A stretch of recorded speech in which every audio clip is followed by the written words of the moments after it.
Everybody, want to welcome you to Team Growth Mastermind. Great to have you back with us, Andy Warburton, as you know. And the whole objective here today is to meet powerful teams around the country and find out what they're doing now, what they're going to do next, and what we can learn from each other so that we can do what we do even better. Okay, so today, really happy to have my friend Joe Oz from the Oz Group. He's got a really interesting system that we're going to hear about. But he's grown from 20 million to 100 million in the last very few years, couple of years or so. He'll tell you more details. His sales director, they're very close partners, is Chris Stiles. Chris, good to see you, mate. Thanks for joining us. Yeah. And I'm not one for big, long introductions, so let's just hit it. You're in New Jersey, Chris, yeah? Yeah, I'm in Morristown, New Jersey. And what's so interesting, guys, is Joe is actually in California. And they're in this expansion mentality. For those of you interested in expansion, this is a great conversation. Those who are interested in systems, this is a great conversation. Neither one of these two guys is braggers. They're just down-to-earth operators and really great people. So we're going to learn a lot of really good material. So guys, welcome. That's enough introduction. Let's hit it, yeah? Yeah, sounds awesome. Thank you so much. 20 to 100 million, super cool. Set the stage a little bit, guys. Give us a quick background on yourselves and how you got to this place. And then let's get into the leads you're processing. And can we just like upfront, even before that, can I ask you this question? What percentage of your total closings is personal business, agents with personal business? And what percentage is from digital marketing, PPC, SMM, Zillow, Realtor.com, whatever? Joe, do you want to go there? You want me to kind of dive into that? Yeah, I'd like to say this. So we're heavy. Yes, I want Chris to answer that, but I'll preface it with so we're a heavy internet lead. We're a Zillow Flex partner and a Zillow Seller partner. I made a decision in 2018 to move my family from New Jersey, where I was a mega agent, to Orange County, California. Wow. Started in really like the end of 2019. We started in 2020 with like nobody. It was me. In 2020. In 2020, yeah. So I was in California, and I have a business partner. His name's Gil Olson. He's from the tech world. He's a really smart guy. His brain does all the things that my brain doesn't do in order to build a business. So I know I'm a professional, right? So I know what I know what I don't know, and I know the difference. I had known all the things that I couldn't do from failing forward so many times, and I finally asked for help. And so Gil came along and he helped me build it. He was in New Jersey. And so together, him and I started at zero, and we recruited, then we got the Zillow Flex opportunity, and that thing we harnessed that thing and leveraged that thing. So we got Flex and we joined EXP at the same time. And I believe that those two opportunities, I think they're just two incredible opportunities in 2020, 2021, 2022. So we built this whole thing off brand new agents, right? And so from there, and I did it all remotely, right? And so what got us here won't get us there. And we got to about, last year was like 65 million. When we got to about 50 million, we needed like a sales manager, like in-house, like a person there. And so our price point at that time was probably like 500. So we're doing a lot of units. And yeah. And then so we brought on Chris. And so Chris has been with us for about a year, and dude, he's almost like doubled our business, man. He's like, yeah, because he's business ground. Yeah. Yeah, so we started it like we're just doing something different, man. Like I haven't sold a house in a very long time. Like I'm not in production. Most teams have a team leader that's had has had a sphere of influence for a long time, has had a farm, a book of business, things like that. But yeah, I'll pass it off to Chris. Chris could probably answer that. Chris is like the numbers. He's a little bit more. So Chris, you look at like what, 80% is Zillow, 70%? I would say somewhere probably about 70, 75 is there. It's getting lower where our agents, we start to see some of that repeat referral business that comes from that. We start bringing more experienced agents on, providing different opportunities from Zillow sellers into like open house business. So it starts to get lower where agents start to produce, now we're bringing on agents that are producing on their own. But our platform has been Flex, that creates all of the opportunities for everything else around us. So, I think a lot of people look at team leaders like yourselves and go, man, I would like to have a team. I'd like to grow to X number of people. I'd like to hit 100 million, 200 million, 300 million, right? And the issue is that scale, and scale has a number of pieces. And you could talk all day long about training and learning platforms and so on, but if you don't have leads to provide to agents, they're not going to stay on your team, right? So, right, well, they might over a period of time, but to grow like this, like you have, there has to be a tremendous infusion of leads. So I want to ask a little bit of a volatile question. Can somebody do this who's watching this mastermind if they don't have Zillow Flex? Not particularly what we do. I think it's possible to definitely grow a team if you have like that branding. I think something we always say is just like, there's a lot of agents in our market that have these big brands, and those are going to stick with them. But if like these up and coming teams that are developing the quantity of lead flow, and then I would say the other thing is support and operations. So, we're big on leads, training, and support, and I think those are the things. And when you get out into the market, you start having these conversations with different agents at different skill levels. You start to find out some agents aren't at a shortage of business; they're at a shortage of structure. They're at a shortage of support. And when you're able to bring an operations department on the back end and give them support from different places, that's where they start to see the model valuable. So, what would you say in your operation there are the identify, between level 1 and level 10 going up an elevator, we've got 10 floors to talk, right? What are the top 3 things you do that provide operational support and structure that enable you to convert at such a high rate? I think just, our training structures, and availability. Like, so how Joe's not in production, I'm rarely in production on the director of sales. So our 2 leaders are rarely in production. We're not out there.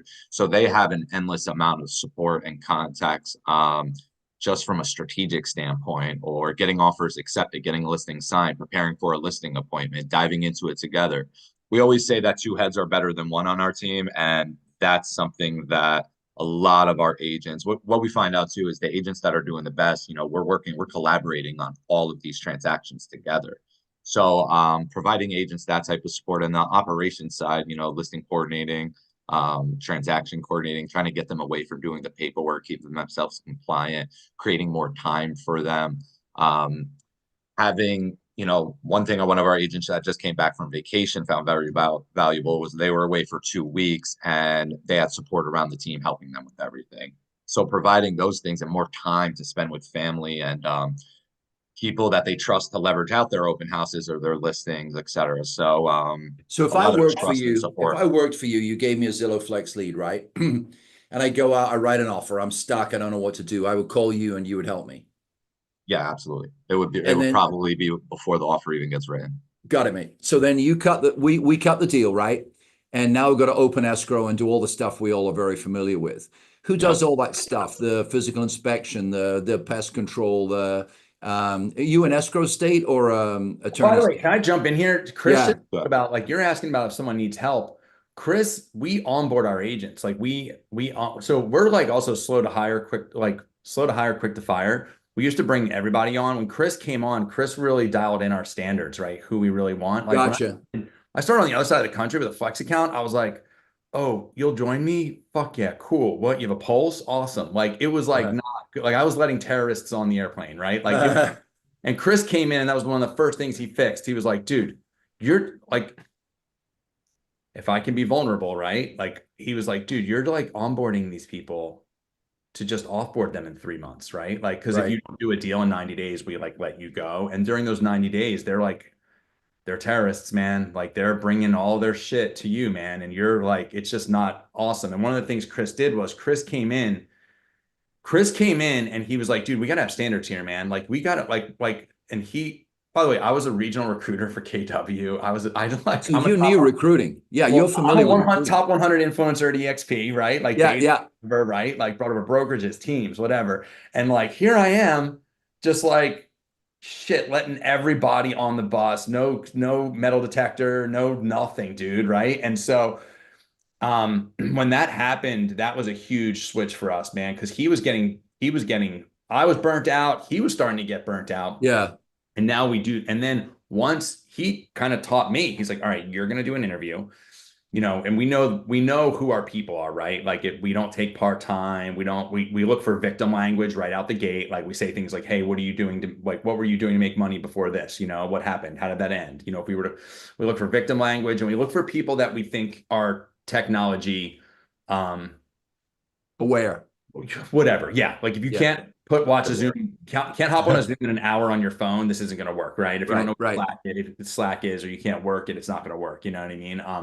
And so anyway, with all that being said and then after that, he had a conversation with them, and then he would have another, if he had a conversation with them and he was cool with it, right? Like, he would meet them, and then he would really dive deep. Like a big challenge we were having was,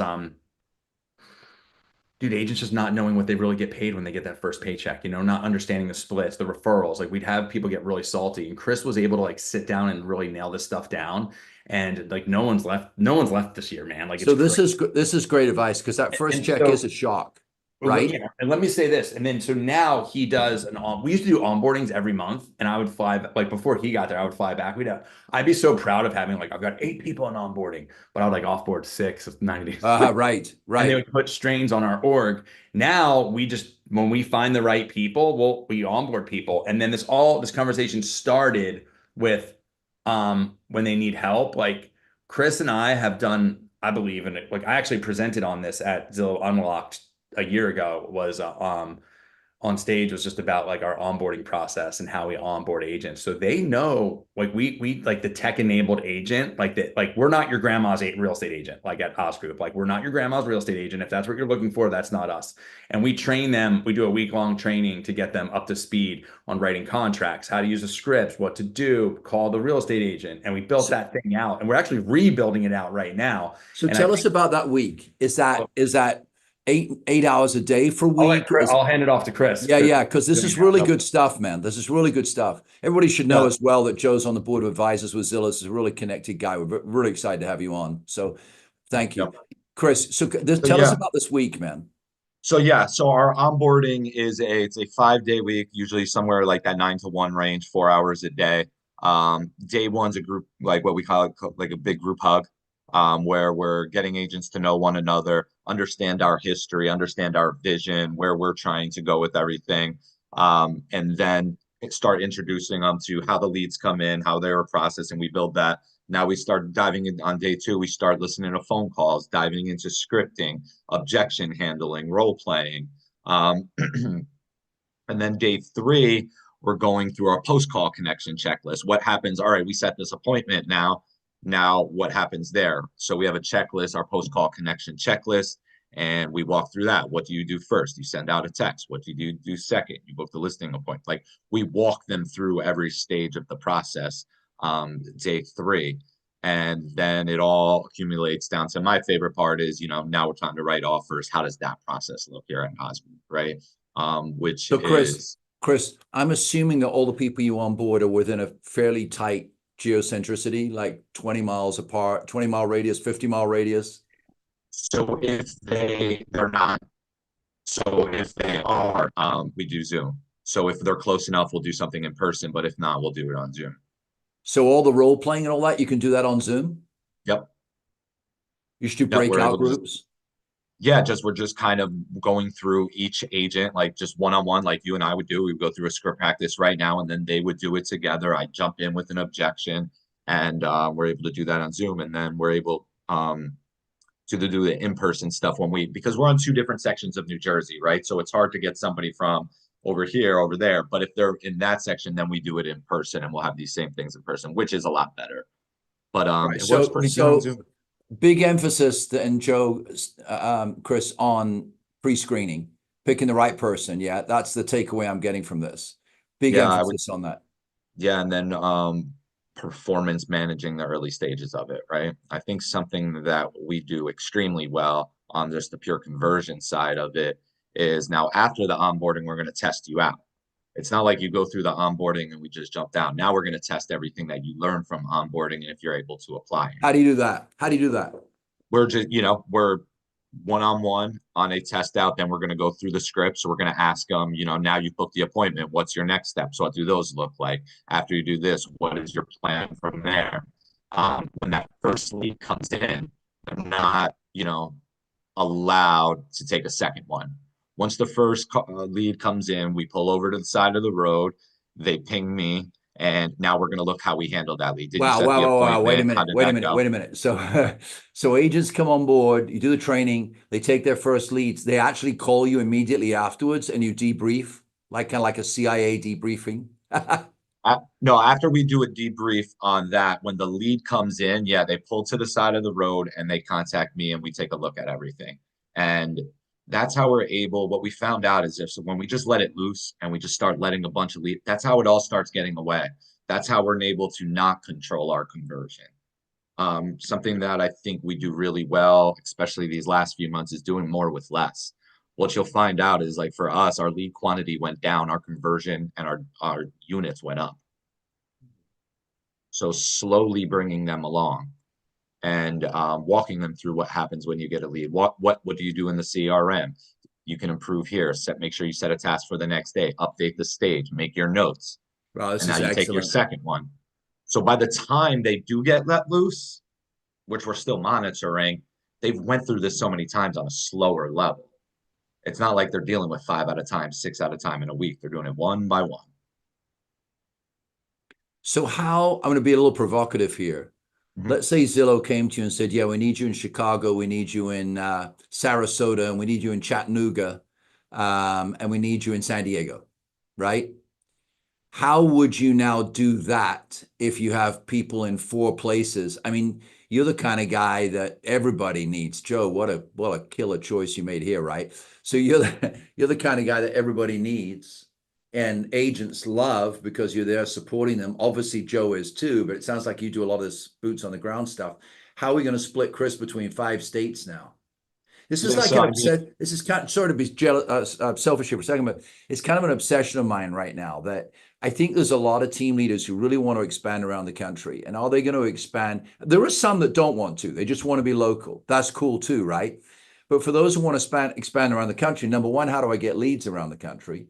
Number two, how do I find Chris's around the country? Number three, how do I do a training like you just described around the country? And how do we scale it? And you have to think for companies like Homes and Zillow and Realtor and Redfin, they've also got to think, okay, do we bring on 50,000 team leaders around the country? Now we need 500 growth advisors to deal with them, and all of their personalities are different. Or do we bring on team leaders that can handle 10 states and I'm dealing with one person for $1 billion worth of transactions? That's got to be something that I would consider it if I was on the prop tech side management on a search portal. So that was a big, long question. You see where my head is at, right? Yeah. I think the first thing, I mean, where our head is before that, I think it's our head is how do we do it all across New Jersey? Because we don't have to be hyper local in one market. Our market started in Monmouth County, Ocean County, New Jersey, which is an hour and some change from where I'm sitting right now in Northern Jersey, where we've begun to expand that way. So kind of maximizing what's around you, what you can have your hands on like locally first. And we have so many different markets here that we want to tap into before we even think Gotcha. about like that part of it. And Gotcha. then just to answer that question, because now you have my mind running. Yeah. It's, you start, the states that are closer, the places, because we could be in New York in 45 minutes or an hour, in Pennsylvania the other way within 50 minutes. So now you're, yeah, very centralizing diverse. this one. Yeah. Exactly. But I think of growth across New Jersey and into different markets. How do you expand what we've done in Monmouth and Ocean into Morris and like Essex and surrounding lines? And then you go to different counties, and how do you start doing that? Don't you think this is like a huge challenge? I don't want to label this too much. We'll move on to something else. But that dilution that happens where, I mean, look, Joe Oz, all right. You tell me, Andy, I'm going to give you $200,000. I need you to find me 3 Joe Oz's in the next 2 months. Now, look, for all the goodwill in the world, I'm going to work really hard at it. Pretty difficult, right? And probably he would turn around the same thing and say of you. So then what happens is you bring people on board who aren't quite as good. So you have a dilution factor. And then you have to have a coaching factor to compensate for the dilution.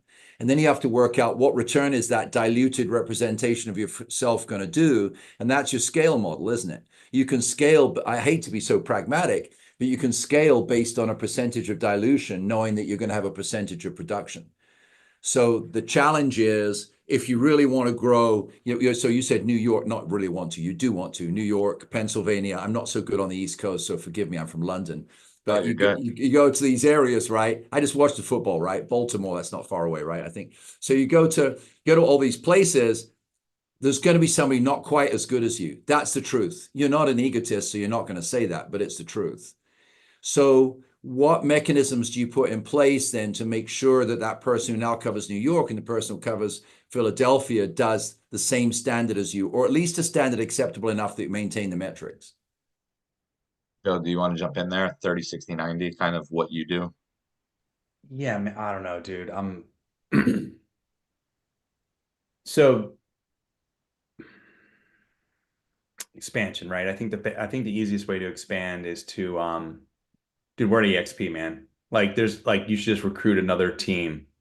I think that right now I think what's happening is something in the world is something called the great consolidation. I think everything is becoming one. We all go to Amazon. 100% agree with that. I'll go to Bing. Totally agree with that. So I go to I buy everything at Costco. Yeah. Maybe I'll go to Trader Joe's or Sprouts, whatever. But like, I just think I'm not answering the question that you asked, but the way that I feel is that like, I've been thinking about this as well. And like, there's a lot of different ways to think about this is like, dude, I'm on the AAP and I speak to people at Zillow and I get the lists of like where the connections are available. They're in Akron, Ohio. They're in Honolulu. They're in Staten Island. They're in Chicago, wherever they are, right? They're in Bellingham, Washington, right? And that's a very interesting thought, right? And so what Chris is saying is number one, where we are in New Jersey is very densely populated. We're on top of each other, right? Like we're on top of each other, on top of each other, on top of each other, right? So we're in a very, very we're a densely populated area. So what Chris is saying is Chris is super smart because Chris is very, very strategic. He's like, dude, there's so much business to do here. Also in New Jersey, like I had a choice to when I landed in California, I'm not going to share my whole story. I'm happy to share it with anyone, but I was selling, I broke into the luxury real estate market here I had a choice to like be a realtor in Orange County or to build a business in New Jersey. And in New Jersey, I believe that we have something called a shift-proof price point, right? So when you have a price point that's around 500 grand or 550, so you see this, like, aren't you guys in like the Inland Empire or whatever? Like well, we cover connections from North LA to San Diego, almost to the border. Sure. So like I coach a big team, that's like a 300 unit team in the high desert, and holy shit, the opportunity is huge there because of the price point. No doubt. Here is houses are constantly trading, right? When I got to Orange County, I was like, my wife's a nurse. If we were living she makes good money or whatever as a nurse. I get it. Plus, like in New Jersey, a nurse can buy a house. Yeah.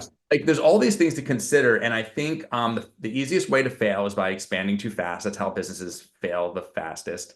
And for me, I think the move would be to just have your shit dialed in, right? And have your systems and like what Chris is talking about, like the test outs and all this stuff's all documented, man. It's SOPs. It's like if you went to go work at a call center, I'm talking about like a random call center with like a bus stop out front, a cigarette smoking break area. Like they have SOPs, right? And they have standards. For sure. You can make a certain amount of calls. I don't care what it is, man. And people crush in that role. And so you just need to have the same thing. And I think the smartest way to do it is just by partnering with another real estate team that's not at EXP that you can bring over, and then you are fully crazy incentivized to share this opportunity that you have with them. So when you're like, how do I find another Joe Oz? Like, you don't have to find another Joe Oz. Like, you just have to partner with another Joe Oz. And that's the craziest thing that I found is like, fuck, man, like Chris. Yeah, Chris is great, right? But Chris and I don't have any ego, right? And so like I'm gonna speak for me. I had to do a lot of work to get rid of that shit. So now I can be humble, right? I can come from curiosity and I'm willing to partner with other people. It doesn't need to be about me, right? I now care more about I care more about the name on the front of the jersey, not the name on the back. But when you get into real estate, the mega teams, the team leaders, the whatever, a lot of them are running a real estate team out of ego because they think they should. If they look at their real estate team, it's nowhere near as profitable as their personal business, right? And so a lot of them aren't going to do what we're doing or even want to do what we're doing, but someone like you or me or Chris, we see technology, we see inflation, we see interest rates, we see the future, we see Uber, we see EXP, we see Zillow, and we're like, fuck, man, there's a few people that are going to grab a hold of this thing and hold on super okay, tight. now you're talking to my heart. So this is kind of not the direction we usually go on this conversation, but it's a great one. So Chris, I hope you don't mind us going down this route. But look, you look at DoorDash, right? Still, by the way, to turn a profit. They think they're going to turn a profit this year for the first time. And they're worth $4.1 billion, incidentally. You look at Uber, it took them, I don't know how many years. I believe it was 2009 they started. By 2019, they were turning their first profit. But that is massive scaling operation, Joe. And you and I can't do that because we run our teams, Chris, on our own money. So you just can't lose, $500,000 a month, right? So you run it on your own money. When you run on investors' money, investors are staking on the future. My point out of all this, we all understand that. My point out of this is the scaling piece. Where Zillow has us, where Realtor.com has us, where Uber has us, where Redfin has us, is that we tend to think about being nothing wrong with it at all, being the best or the most profitable, the highest performing group in a certain geocentric area, right? They think about what's a model that people will buy and sell homes. Who do we get to operate that model? How much do we make on that model? And what technology do we develop to support that model? Boom, away they go, 50 states. A lot of people don't know that Uber, by the way, started, Joe, in 10 blocks in San Francisco. Did you know that? 10 blocks is what they operated. So my point is this, you brought it up, and that's why I'm addressing it, is they developed technology to support massive scale.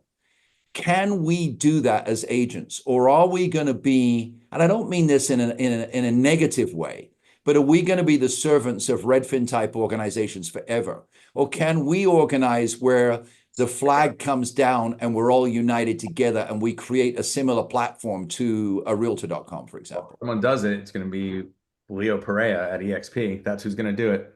Yeah. But you see where I'm going with that, right? How do we create that technology platform that creates the scalability that Zillow has created or that Realtor.com has created? I would ask you the same question. Yeah, but we're struggling for it every day. I think if you're, I'm not gonna go play one-on-one against Michael Jordan, dude. Like, that ship sailed. I'm not competing with Zillow, right, man. totally. What I'm trying to do is I'm trying to like find my way in it. And really, to be quite honest, I think, there's a lot of opportunity in real estate no matter what. And so if we as team leaders can teach our agents how to like build their own businesses and stay in front of their sphere of influence and work it and do what they're supposed to do, everyone's going to do great. Everyone's going to do fine. You know what I mean? And I think Zillow should be, hold on. Let me think how I want to say this. I think that like an agent should be like Zillow, and they should be like a Zillow enabled agent, right? Like that should be one of their tools, right? That's a really good, like the thing that they do, right?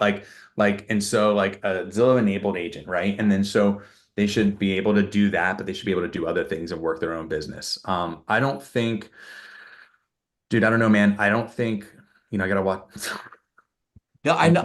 I realize why you're being so cautious. And look, you and I are in exactly the same place. We work our tails. So like, I love Zillow, and I think that listen, brother, we work our tail. Yeah, we're on record. It's okay. By the way, Zillow, if you can hear this, thank you for everything. Right. We work our tails off for the Zillow project. I went to Zillow Irvine this morning, washed every car in the parking lot before got there, So like, I'm like in it, man. Like I can, I pray to Zillow. My God is Zillow. I pray to him. As soon as I wake up in the morning, I hit my knees and I thank the Zillow gods for everything they've given to me. But here's the issue. When you talk to the growth advisors, a lot of them, man, want us to grow personal business. Why do they want that? Because they know otherwise, after 3 years, a lot of the agents will burn out from running the leads. And if they have personal business, they sustain them and they'll work in them. You see the feed that we're both on, that Leo has, that very often the team leaders are saying, gosh, my really best agents, I can't get them on Zillow. I think Zillow is trying to do the best they can to figure this out. I agree. They just had a big, massive turnover in leadership, right? Which is really, I don't know. It's a fact. That's what happened. I don't have an opinion on it, but I think there's a lot of tech people coming in here. And if you know the Uber story, like you don't really need to know like if you watch the Uber it's not a Yeah. the Super Pump thing on Netflix, Yeah. or like tech people don't, from what I've seen, they don't care about people. They care about building technology, right? And like whoever gets like smoked gets smoked. But here's the thing is Zillow can't do this without people. Like they can't do it without realtors, man. Like it's just they need, like it's like Uber, like that scene in the Uber thing where he's like, when are we gonna have, like when is it gonna be regulated so that we have driverless cars, right? That was his like challenge, right? Like that was the problem. And so it's kind of the same thing. Like you can't have driverless door openers. They tried that, right? So I think we all need each other, man. We just got to figure out a way to work together. And we want the best of the best out there. So yeah, I don't know. I don't know what the answer is. All right, so let's wrap it up, if you don't mind. The last 5 minutes, 5 or 7 minutes on some granular questions. Probably going to go back to Chris. When a lead comes in, Chris, how do you pick the right agent? Or do they go direct to the agents in your case? Yeah, it's there's different ways. So there's different ways I guess I can answer that. So they do go direct to the agent. It goes in some, if one agent doesn't answer, it goes to the next. But there's an algorithm that the agents that are converting a highest level, they're getting the most amount of opportunities. And so they're going to have a various amount of opportunities to choose from. And if you're converting at X percentage on a consistent basis and you want 20 something leads a month and you're consistently closing them, that's there. In terms of, monitoring, the same way we go slow with quantity, we go slow with price ranges, right? Our top converters, going back to, our best agents not wanting leads, our top converters are getting the top leads, right? Our top agents, our experienced one who's been doing this, proven themselves over quantity, have a good sample size, they're getting the best price points, they're getting the most quantity, and getting the most amount of opportunities. And us developing the bottom of it slower starts to point out those people who are going to be next in line. Do you think Zillow is going to geotag all the agents over the next year so that they know the agent's close enough to handle the lead? I think I do. It's something that, one of the big changes I made when I first came on board is that's what I dove into. Yeah, I have an ankle bracelet. When you're on the AAB, they give you an ankle bracelet. They're like, you have to show up. Joe, I was trying to keep that quiet, buddy. You just ruined the whole podcast. I mean, for goodness sake, get some decorum here. This is why they have British people, Joe, to create this false sense of decorum in the world. Sorry, I had to jump in. I hope we're having fun. Yeah, no, it's but what I do is like I'm already on proximity. So the first question when we start leads is where do you live? Where do you spend majority of your time? So everything within I'm trying to, for agents that truly, because what you get is, I'll cover wherever. Yeah, for sure. I've heard that story plenty of times, and I've seen that wake up. But what it leads to is frustration, too much time in the car. Oh, I drove this far, got stood up. It creates too much of that. So what I'm trying to do is keep it as local as possible within a 30-minute radius. Goal-wise, I just have everybody within, 20 minutes and, their main markets, but trying to keep within a 30-minute distance from where they live and spend majority of their time. That's what I would base it off of. What percentage would you say of your connections with the buyer's agent gets ghosted? Not in term at an appointment.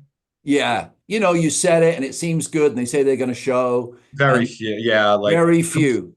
Yeah, our process, because we're building that in, right? It was probably higher early on, but that's kind of built in our follow-up and making sure people show up. So we're reiterating the appointment time multiple times. We're doing a confirmation by text right afterwards.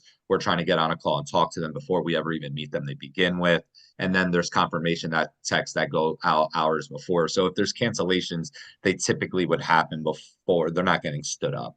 We're trying to take measures to present that. I just love this, and operational people will love this. So when the call comes in from Zillow or Realtor, whoever it is that sends you the lead, right? The call goes to you, Chris, or the call goes direct to the agent? Yeah, calls go directly to our agents. So then who does that screening in between? You train the agent then to call back and double verify and so on and so forth between. So a lot of our connections are live connections. We have two type of connections. One that come in through the app that are like real-time touring Right.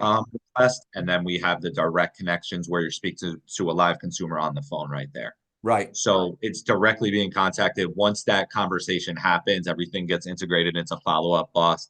And then the next step in our process is to text them through that number and give them a summary, let them know you're confirming the appointment. You're going to get right back to them with everything. Here's my number, reiterate your survey, and and then contact them back once the appointment is confirmed. So is there an attrition there between the appointment set and you're met with? And what is that attrition?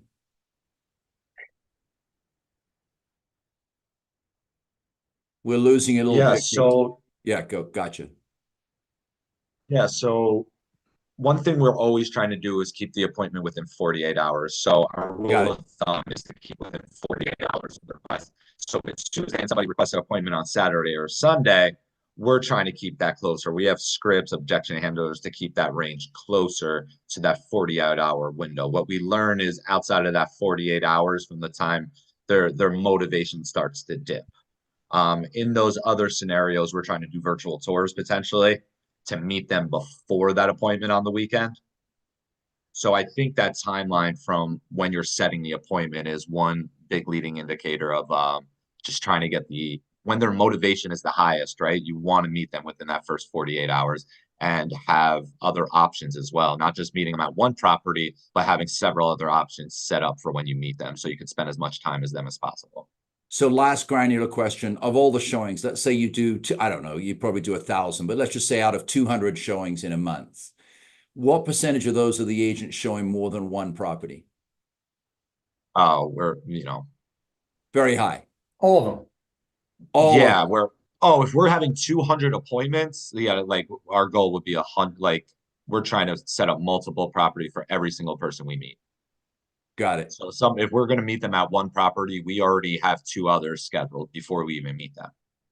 Joe, Chris, look, let's wrap it up with this. I want to ask you a general question. You're fantastic. By the way, I miss having Dylan on this. I am not cool like him, and he is just so cool on this thing. So can you get him back, Joe? I think he's doing military duty right now, so that's why he couldn't join us today. But anyway, so he's back, not this episode, but the next one. Look, obviously 2024 was just, in my 36 years in doing this, it was more disruptive than 2008. This was just a crazy year. And 25 is coming up. Our motto for 25 is Thrive in 25. I've got a really positive attitude. We're going to build out. We're into consumers. We're into, let's go, right? But a lot of people, Joe, Chris, if you really said the truth and you followed them home at night and watched them lay their head down on the pillow, they're a little scared or a little frustrated. Or some of the stronger ones like you guys are like, I want to kick tail and this is what I'm going to do. But you took the majority, I would say the majority are lying down, to use an English word, at least disconcerted, right? What would you say to your colleagues who watch this, not in front of other people? Because if they're at a conference, they pretend everything's okay. When you want to catch people is when they're putting their head down on the pillow. What would you say to them putting their head down on the pillow of what you're going to do, what's next in our industry, and what they should do to be part of it? Feels really good at this. You want me to go first? Yeah. I think he's acquiescing to you here, Joe. Yeah. So the question is what would you say to someone going into the new year? Things are tough, and what is this, like inspiration to keep your head up, or why we should keep going, or maybe I think more practical, because everybody can go to one of the motivational speakers, start to walk on coals, but they still can't sell real estate. What is it that you would say to them in the context of our real estate business, which is we're team leaders and agents have got frustrations? What's the best things that we can do and the agents can do that they feel like, yeah, I'm ready to give this a go again in 2025? Sure. I think I don't know, man. I'm really super passionate about real estate, man. Like my parents had me when they were 19. They really didn't have very much. We didn't grow up with very much. And I think real estate's a level playing field. And I think there's a lot of, what I mean by that is if you're born with a silver spoon or you have nothing, like it's a level playing field, man. You can build I agree. something, you can build wealth. And there's just like and then the more you do it, the more it builds, it compounds, right? It's the same with like bad shit too. If like you eat poorly or you keep charging the credit card, like you can do it's gradual, then it's sudden, but it's the same in real estate, man. And like if you keep at it and you keep going, it just builds and compounds. And dude, if you stay with it, it just gets better and better and better. And there's more and more and more opportunities. And so I think what I would say is that Chris just said it earlier, like one of our mottos is that like two heads are better than one. And if I think what happens is like you just said, like people just need to get real and they need to ask for help. I don't know, I need help are two things that people should be saying over and over and over, but they don't. Their ego won't let them and then they fail, right? Yeah. It's too late, right? Like it's like the addict or the alcoholic, right? Like they'll die before they ask for help, right? Like they're so in their disease and they're so down in a dark place. But like if they raise their hand and ask for help, it's probably there and you can get better. It's the same with real estate, man. And then I'll say this, man, the highs are high, the lows are low, right? Yeah. And so guess what, right? And so if you look at the real estate, a real estate cycle is like it goes up and it's down and everyone gets in when it's at the top, right? Yeah. Everyone's gotten out now and it's going to go back around. And really, like if you look at it like a hill, right? Like this or a bell, right? And so like everyone's like at the bottom of the bell here, like getting out, like it's almost like a slide, like getting out of the business, right? And then over here, like when you come back around and go up the stairs to the slide, which is the other side of the bell, like right here is where you really want to be when it starts picking up again. And that's what's about to happen again, right? I agree totally. So that's it, man. I have some insight on this. Also is I mean it just sounds like very similar to how just Joe and I met to begin with. So it's exactly kind of where I was late 2022, early 2023. It's like, what do I do, right? Like, because like you see the business growing over time and now we're doing less transactions and everything. So the one thing I would say is, reach out to everybody who's not in that situation, right? Like our agents on our team we are as busy as we've ever been. Like we've grown this year by a certain percentage. It's having conversations with everybody in your market that's doing it at the highest level still, who's continuing to grow, and it's diving into those networks and the people that are in our network and that we're having conversations with. It's about growth. It's not going the other way. Crazy story, guys, to wrap it up with. I just love all the input today. Joe, Chris, 2006, the collapse happens with the banks and they fell one by one. 21st century, First Franklin, one by one. I was just doing personal production back then. Okay. So this is what, 17, 18 years ago. I had 14 properties in escrow. At that time, pretty much every month, I'd have 10 properties in escrow, personal production. I had 14 in escrow. 1 week later, I had 2. Because all the banks we were funding with closed. That, you got to wrap your mind around it. And I did. This isn't about me, but I'm just sharing with you just from a very real place what that was like. And by 2008, I was struggling to pay the bills, did whatever I could and did pay the bills, kept my house. Most of my friends, 65% of my friends lost their homes. And then I got a call from the ex-president of Countrywide and started to sell REOs. And there was a huge turnaround after that. 2013, I bought 321 homes for a hedge fund and personally found them and drove all over California. And the point I'm trying to make is what you just said, is when the going gets tough, you surround yourself with the right people. You look for the right people. You guys are the right people. I think people who find you are lucky. Really, I mean that. They are lucky to find you. And I'm going to take the advice from you and go in our community and look for the people who want to be strong and be strong alongside them. And I'm with Joe completely that I believe we're just right at the front of a huge uptick in many aspects of real estate. To me, one of those biggest upticks is there's going to be a huge flux of consumers direct to agents. I believe that's a massive change that's coming. That's a cultural change. And I want to be right at the front of that. And I want to thank you both. I mean, you are good people. And I think the people who are with you are bloody lucky. And I want to thank you for joining us on Team Growth Mastermind. Thanks, Andrew. Yeah, man. Thank you so much. Thank you very much, guys. All the best. Thank you. I appreciate you. Thank you.